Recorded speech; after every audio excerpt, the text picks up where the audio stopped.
April 12, 1943, North Atlantic, 320 miles southwest of Iceland.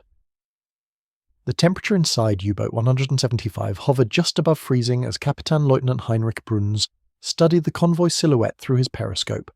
Around him in the cramped control room, his crew moved with the practiced efficiency of men who had survived 11 war patrols. Through the hydrophone operator's headset came the rhythmic throb of merchant ship engines, mixed with the distinctive ping of ASDIC sonar searching the dark waters. Then a new sound cut through the audio chaos, a sound that shouldn't exist. Oberbootsman Klaus Richter, the hydrophone operator who had been listening to Atlantic waters since 1940, pulled one earpiece away from his head, his face confused. "Herr Kaleo, the destroyer is launching mortars, but the pattern is wrong. They're firing forward, not to the sides." Someone in the control room actually laughed. Forward-throwing mortars were a known British experiment, a primitive weapon system that supposedly fired small charges ahead of attacking destroyers. German U-boat crews had been briefed on this new device called the Hedgehog.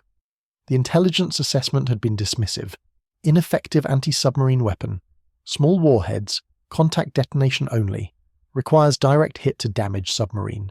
Probability of success negligible. What Captain Lieutenant Bruns didn't know, what none of the 46 men aboard U-175 could have imagined, was that they had 90 seconds to live. The weapon being fired at them from HMS Swale, 4,000 yards away, wasn't just another depth charge. It was a revolution in underwater warfare that would transform U-boat service from a dangerous duty into a death sentence. Within 18 months, this small British weapon would sink more submarines than any other anti-submarine system in history. German submariners who survived encounters with the Hedgehog stopped laughing and started calling it Höllenfeuer, hellfire. The story of how a simple forward-throwing mortar destroyed the myth of U-boat invincibility and killed thousands of Germany's best submariners is a tale of mathematics, psychology, and the brutal physics of underwater explosions. It begins not with British ingenuity, but with a fundamental problem that had plagued submarine hunters since the First World War. How do you kill something you can't see once you're close enough to attack? The depth charge, standard anti-submarine weapon of both wars, suffered from a fatal flaw in its tactical employment. When a destroyer detected a submarine on ASDIC sonar and began its attack run, it had to pass directly over the target to drop charges. But ASDIC was mounted on the ship's bow, and the beam projected forward and downward. As the destroyer closed to drop charges, it lost sonar contact, running blind for the critical final seconds. Submarine commanders understood this perfectly. The moment ASDIC contact was lost, they executed emergency maneuvers, diving deeper, turning hard, blowing ballast to rise, anything to be somewhere other than where the attacker expected. By the time depth charges detonated, most submarines had moved outside the lethal radius. The statistics told the story. In 1941, British and Canadian escorts dropped over 25,000 depth charges. They sank 36 U-boats. That meant it required an average of 700 depth charges to destroy a single submarine. At 50 pounds of Amatol explosive per charge, His Majesty's Navy was expending over 35,000 pounds of high explosive per U-boat kill. The mathematics of attrition were unsustainable. Germany was building submarines faster than Britain could sink them. Wing Commander Charles Goodhave, of the Royal Navy's Directorate of Miscellaneous Weapons Development, understood that the solution required changing the fundamental geometry of anti-submarine warfare. In late 1941, working with a team at the Admiralty's Weapons Research Facility, he developed a weapon system so simple it seemed almost primitive. A spigot mortar that fired 24 projectiles in a fixed pattern ahead of the attacking ship while sonar contact was still maintained. Each projectile weighed 65 pounds, with a 35-pound Torpex warhead that detonated only on direct contact with a solid object. Misses sank harmlessly to the ocean floor without exploding. The first prototype tests in early 1942 were watched by skeptical Royal Navy officers who couldn't believe this cluster of small bombs could accomplish what massive depth charge patterns had failed to achieve. Captain Frederick John Walker, already Britain's most successful submarine hunter with 6 kills, was invited to observe trials in March 1942. His report to the Admiralty was brutally honest. It looks like a child's toy. The warheads are absurdly small. The fixed pattern seems inflexible, but the mathematics are sound. If ASDIC can hold contact through the attack run, This weapon should triple our kill probability. The mathematics Walker referenced were elegant in their simplicity.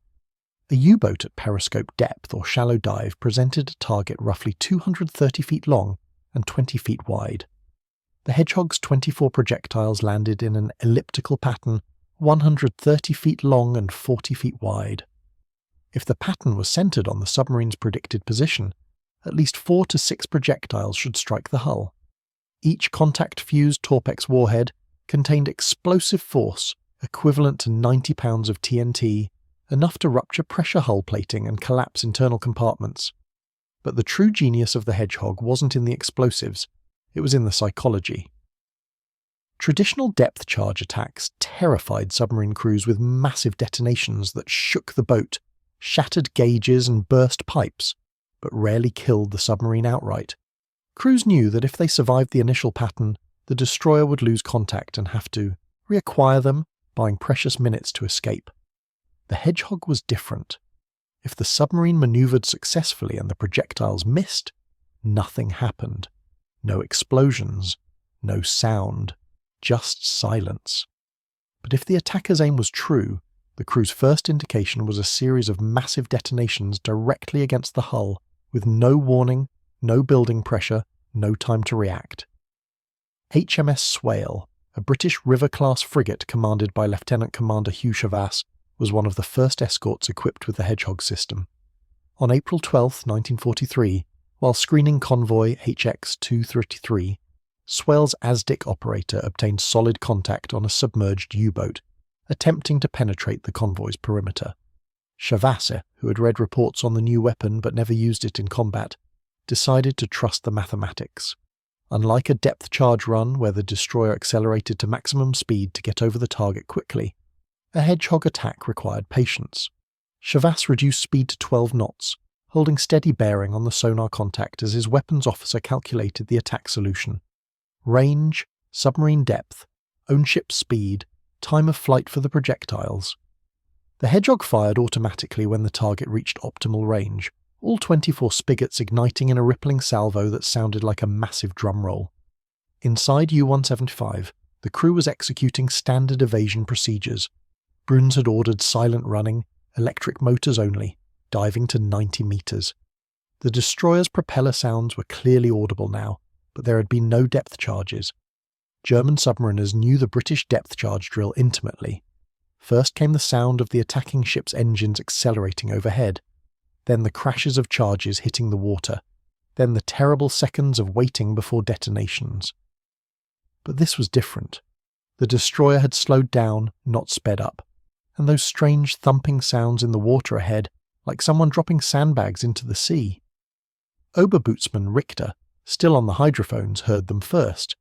24 small splashes in rapid succession, followed by a peculiar whistling that grew louder with terrifying speed. His training told him that depth charges sank at roughly 10 feet per second. These sounds were descending much faster, and they were getting closer. He opened his mouth to report, but physics moved faster than words. The first Hedgehog projectile struck U-175's pressure hull 3 meters aft of the conning tower at 13:47 hours.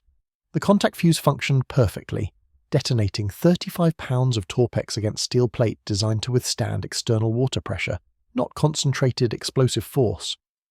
The warhead punched through the hull like a sledgehammer through sheet metal, the explosive force channeled inward by the water's incompressibility. Before the first explosion's shock wave could propagate through the submarine's length, 3 more projectiles struck in rapid succession. One hit the forward torpedo room. One struck the control room directly below the conning tower. One impacted the diesel engine compartment amidships. What happened next occurred in less than 5 seconds, but would be reconstructed by survivors and British intelligence over months of analysis. The torpedo room explosion detonated 2 G7E electric torpedoes still in their tubes, adding over 600 pounds of high explosive to the destruction. The pressure wave from this combined detonation raced through the submarine's length at over 5,000 feet per second, faster than human nerves could register pain. Men simply ceased to exist, transformed into component atoms by overpressure that exceeded anything the human body could withstand. The control room hit destroyed the submarine's brain.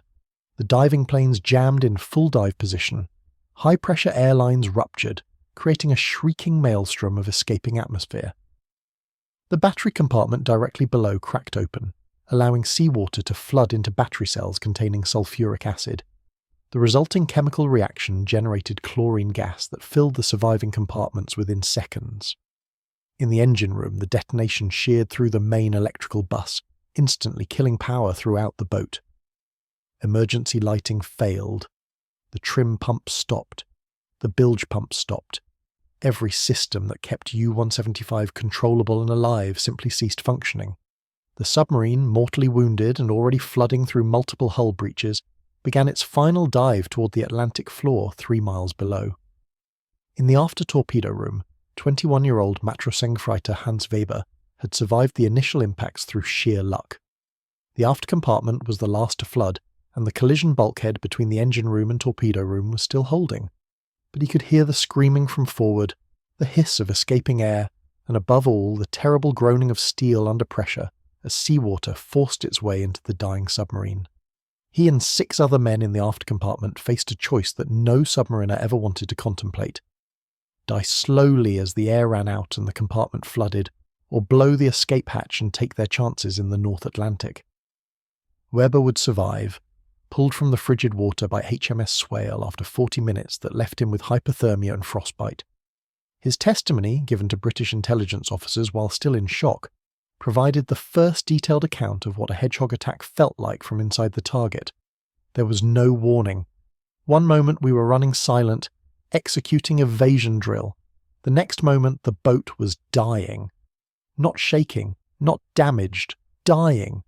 The sounds were like someone hitting the hull with giant hammers, then water, everywhere water, and gas that burned your lungs. The emergency lights went out. Men were screaming. The boat was going down and we couldn't stop it. From detection to sinking, 90 seconds, maybe less. HMS Swale's ASDIC operator, watching his display, saw the target echo begin to break up 38 seconds after the Hedgehog salvo was fired. At 42 seconds, multiple secondary explosions registered on the hydrophones, the sound of a submarine's compressed air reservoirs rupturing under water pressure as the hull collapsed. At 1 minute 20 seconds, the echo disappeared entirely as U-175 plunged below ASDIC range. At 1 minute 45 seconds, a massive eruption of air bubbles, oil and debris broke the surface, confirming the kill. Lieutenant Commander Chavas, standing on Swale's bridge, watched in silence as the debris field expanded. Wooden planks, pieces of cork insulation, a life jacket, an officer's cap, and bodies, 13 of them would eventually surface, men who had drowned or been killed by the explosions before they could escape. He had just killed 46 men in less time than it took to brew a cup of tea. His report to Western Approach's command was clinical. Hedgehog attack executed 1347 hours. Target destroyed, confirmed by surfacing wreckage and bodies. Weapon functioned as designed. No follow-up attack required. That last line, no follow-up attack required, represented a revolution in anti-submarine warfare. Traditional depth charge attacks required multiple runs, sometimes dozens, before a submarine was destroyed or escaped. The Hedgehog's first combat success had achieved a one-salvo kill. The implications rippled through the Admiralty within days, but on the German side, news of U-175's loss was initially attributed to depth charges. The handful of survivors picked up by HMS Swale and HMS Snowdrop were separated and interrogated individually. Their accounts of forward-firing weapons that struck the submarine directly contradicted German intelligence assessments of British ASW capabilities. The interrogation reports were classified most secret and sent to the submarine tracking room, where analysts were building a comprehensive picture of how the Battle of the Atlantic was being won. May 1943 would become known in German naval history as Black May. 41 U-boats failed to return from patrol. Among them, 7 were confirmed Hedgehog kills. The weapon was no longer experimental. By June 1943, over 100 British and Canadian escorts carried the system. American destroyers were being retrofitted with the American version, called Mousetrap. The mathematics of submarine warfare were shifting with terrifying speed. Korvettenkapitän Peter Ali Kremer, commanding U-33 and one of Germany's most experienced submarine aces, with surviving 11 patrols, encountered a Hedgehog-equipped destroyer on June 20, 1943, while stalking convoy ONS-10. Creamer's post-war memoir described the experience with unusual emotion for a combat veteran. The destroyer's Aztec was holding us perfectly. We could hear the pinging, steady and precise. I ordered crash dive to 180 meters, below there, thermocline. But before we could reach depth, we heard the launches. Not depth charges, something else. Small splashes, many of them, and they were falling fast. My engineer and I looked at each other, and we knew. This was the weapon intelligence had warned us about, the Hedgehog. Creamer survived through aggressive manoeuvring and extreme depth. U-333 dove to 220 meters, well beyond its rated depth, as the first Hedgehog pattern whistled past. The projectiles missed by perhaps 30 meters, and crucially, they didn't explode. But the destroyer held contact and fired again, and again. On the fourth salvo, one projectile struck U-333's wooden deck casing, a glancing blow that failed to trigger the contact fuse. The impact sounded like a church bell being struck with a sledgehammer. For 3 hours, the destroyer hunted U-333, firing 9 Hedgehog patterns. None achieved the multiple direct hits necessary to destroy the submarine, but every man aboard knew they had survived through pure chance. Creamer's patrol report, filed upon return to Lorient, was marked priority and distributed to all U-boat flotillas. Forward-throwing mortar system confirmed. Fires pattern of approximately 24 projectiles ahead of attacking vessel. Silent on miss, but contact detonation on hit. Extreme accuracy. Target prediction is within meters. Previous intelligence assessment was catastrophically wrong. This weapon is deadly. Recommend all boats execute maximum evasion on first detection, before attacker can establish fire solution. But maximum evasion wasn't enough. The Hedgehog's ability to maintain sonar contact throughout the attack run meant that submarine maneuvers could be tracked in real time. British Aztec operators learned to read the subtle echo changes that indicated a submarine turning, diving, or blowing ballast. Attack solutions were adjusted continuously until the moment of firing. The submarine's traditional advantage, the few seconds of blind time during depth charge runs, had been eliminated. The psychological impact on U-boat crews was immediate and profound. Depth charges, terrifying as they were, followed a predictable pattern. The submarine heard the destroyer approaching, heard the charges hit the water, and had a few seconds to brace for impact. Men could prepare themselves mentally. But the Hedgehog gave no warning. The first indication was often the strike itself, followed by instant catastrophic damage. Survivors described a new fear, not of the weapon itself, but of the silence that preceded it. When a Hedgehog attack missed, there was no sound at all, just the continuing ping of Aztec and the knowledge that another salvo was coming. Fregattenkapitan Günther Kuhnke, Chief of Staff for U-boat operations, analysed patrol reports from June through August 1943 and presented his findings to Gross Admiral Karl Dönitz. The numbers were devastating. Hedgehog-equipped escorts were achieving kill rates 5 times higher than conventional depth, charge attacks. More critically, they required 80% fewer attacks per kill. A conventional ASW engagement might last hours with dozens of depth charge runs. A Hedgehog engagement averaged 4 salvos, and was usually over in 20 minutes, one way or another. The technical response from German submarine designers was to strengthen hull construction and add improved passive sonar, but these modifications couldn't overcome the fundamental problem. If even one Hedgehog projectile struck a pressure hull, it would likely punch through. If multiple projectiles hit, catastrophic failure was virtually guaranteed. The only defense was not to be hit, and Aztec accuracy made that increasingly impossible. By September 1943, British tactical doctrine had evolved to maximize Hedgehog effectiveness. Escorts were trained to maintain steady bearing on target, closing at optimum speed while continuously refining the attack solution. If the first salvo missed, the destroyer would adjust based on the submarine's maneuvering and fire again immediately. Multiple escorts working together could bracket a submarine, firing sequential patterns that gave the target no time to escape the killing zone. U-631, commanded by Oberleutnant Zursi Jürgen Krüger, experienced this multi-ship Hedgehog doctrine firsthand on October 7, 1943, while attempting to attack convoy SC-140. 3 Canadian corvettes, HMCS Kamloops, HMCS Trail, and HMCS Morden, all equipped with Hedgehog, obtained solid contact and began coordinated attacks. Kruger's patrol report, recovered from German naval archives after the war, described his final minutes. They were firing those damned forward mortars in sequence. Kamloops fired, we evaded, the projectiles missed. Before we could recover, Trail fired from a different angle. More evasion, more misses, but they were learning our pattern. The third escort, Morden, fired while we were still completing our turn. I heard the projectiles entering the water, very close this time. U-631 sank with all hands. 48 men. The Canadian corvettes reported hearing 5 distinct detonations, indicating at least 5 direct hits.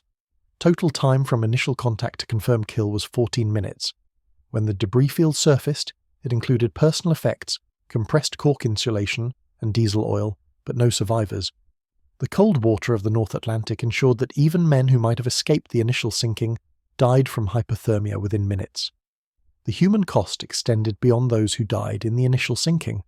Survivors pulled from the water after Hedgehog attacks often exhibited symptoms that British medical officers initially struggled to diagnose.